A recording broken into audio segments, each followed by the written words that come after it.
Una niña esperanza. She fights for her dreams. She studies all night by the dim kitchen light. This moment means more than what it seems. With each move of her pen as she writes down the words, in a language she learned originally not hers. She flips through the pages, studying as she goes, like her peers in her class. The only difference doesn't show.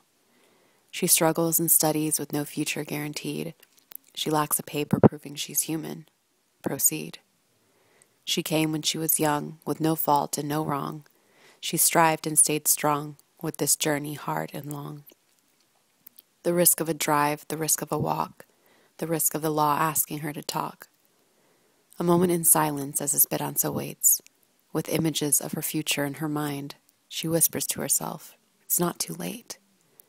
I've lived like I should, I've dreamed like I could. I've lived at that table in the gleam of the night, and I want you to tell me that I have the right of a person born on this land.